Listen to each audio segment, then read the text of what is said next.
Laporan akhir botani umum, materi morfologi dan anatomi daun, nama Amelinda Filita Lestari, NIM 2502003, dosen pengampu Salmiati MPD PSD, Prodi Agroteknologi, Institut Teknologi Perkebunan Pelalawan Indonesia. Latar belakang, daun merupakan organ utama pada tumbuhan yang berfungsi dalam proses fotosintesis, transpirasi, dan pertukaran gas. Struktur luar atau morfologi daun meliputi bentuk helaian, tepi daun, panjang tangkai, serta susunan tulang daun yang sangat beragam antar spesies. Variasi ini berperan penting dalam proses adaptasi tumbuhan terhadap lingkungan, seperti intensitas cahaya, ketersediaan air, dan kondisi tanah. Perubahan faktor lingkungan akan menimbulkan variasi morfologi daun sebagai bentuk respon fisiologis tumbuhan untuk mempertahankan fungsi fotosintetiknya. Selain itu, anatomi daun menggambarkan struktur internal seperti epidermis, jaringan mesofil, palisade dan spons, berkas pembuluh xilem dan floem, serta keberadaan trikoma dan stomata. Komponen anatomi tersebut memiliki hubungan erat dengan efisiensi fotosintesis serta kemampuan daun dalam mengatur kehilangan air. Studi menunjukkan bahwa ketebalan jarak palisade dan kerapatan stomata memengaruhi tingkat penyerapan cahaya dan pertukaran gas yang pada akhirnya menentukan produktivitas fotosintesis tumbuhan. Tujuan yang pertama yaitu mengamati morfologi daun, bentuk helaian, ujung, tepi, pertualangan, susunan, dan tangkai daun.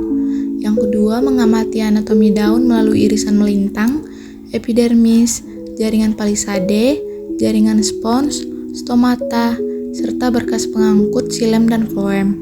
Yang terakhir, membandingkan anatomi daun monokotil dan dikotil. Alat-alatnya ada mikroskop cahaya, kaca objek dan kaca penutup, silet, pinset dan jarum preparat, pipet tetes, botol semprot aquades, tisu, penggaris, dan pensil. Bahan-bahannya yaitu ada daun lem toro, daun mangga, daun jagung, dan daun kacang panjang.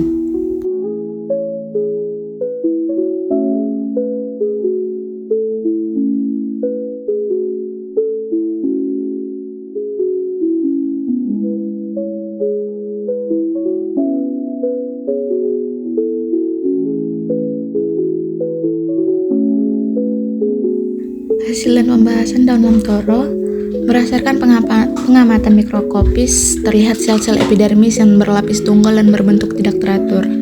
Di antara sel-sel epidermis tersebut terdapat stomata tipe anomositik, yaitu stomata yang dikelilingi oleh beberapa sel tetangga tanpa pola tertentu.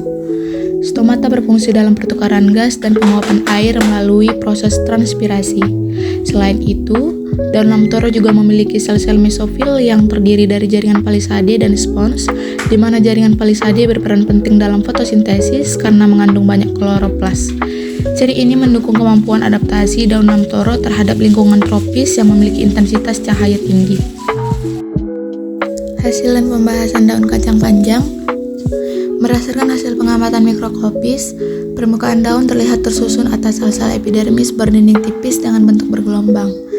Di antara sel-sel epidermis terdapat stomata yang berfungsi sebagai tempat keluar masuknya gas seperti CO2 dan O2 pada proses fotosintesis serta transpirasi. Tipe stomata pada daun kacang panjang termasuk tipe anomositik, yaitu stomata yang dikelilingi oleh beberapa sel epidermis tanpa pola khusus.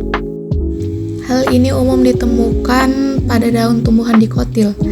Keberadaan stomata yang merata menunjukkan adaptasi terhadap lingkungan terbuka agar pertukaran gas berlangsung efisien. Hasil dan pembahasan daun jagung. Pada pengamatan mikroskopis terlihat lapisan epidermis atas dan bawah yang tersusun dari satu lapis sel rapat tanpa ruang antar sel. Di antara sel-sel epidermis atas terdapat sel buliform, yaitu sel besar berdinding tipis yang berfungsi membantu daun menggulung saat kekurangan air. Bagian mesofil terdiri dari jaringan parenkim dan kloroplas, tetapi tidak terbagi menjadi jaringan palisade dan spons seperti pada dikotil. Terlihat pula berkas pengangkut xilem dan floem yang tersusun sejajar sesuai arah tulang daun, dilapisi oleh seludang berkas. Susunan ini menunjukkan adaptasi daun jagung terhadap lingkungan terbuka dan panas agar efisien dalam fotosintesis dan mengurangi kehilangan air. Hasilan pembahasan daun mangga. Berdasarkan hasil pengamatan mikroskop pada gambar tersebut, terlihat jaringan daun mangga, Magreva indica, dengan susunan sel-sel yang rapat dan teratur. Bagian yang tampak menunjukkan lapisan epidermis dan mesofil yang tersusun padat, di mana sel-sel berbentuk poligonal dengan batas yang jelas. Terlihat pula adanya ruang antara sel yang menunjukkan keberadaan jaringan bunga karang, Spongy parenchyma, di bawah jaringan palisade yang lebih rapat dan berisi kloroplas. Warna kehijauan pada sebagian area mengindikasikan banyak kloroplas aktif yang berperan dalam proses fotosintesis. Rangkuman, hasil pengamatan menunjukkan bahwa daun jagung memiliki jaringan sederhana khas monokotil dengan stomata di kedua sisi. Daun kancang panjang dan daun lamtoro merupakan dikotil dengan sel epidermis tidak beraturan serta jaringan palisade dan spons yang jelas. Sedangkan daun mangga juga dikotil, tapi memiliki jaringan palisade lebih rapat dan tebal untuk mendukung fotosintesis maksimal. Perbedaan struktur keempat daun ini menunjukkan adaptasi terhadap lingkungan dan efisiensi penyerapan cahaya.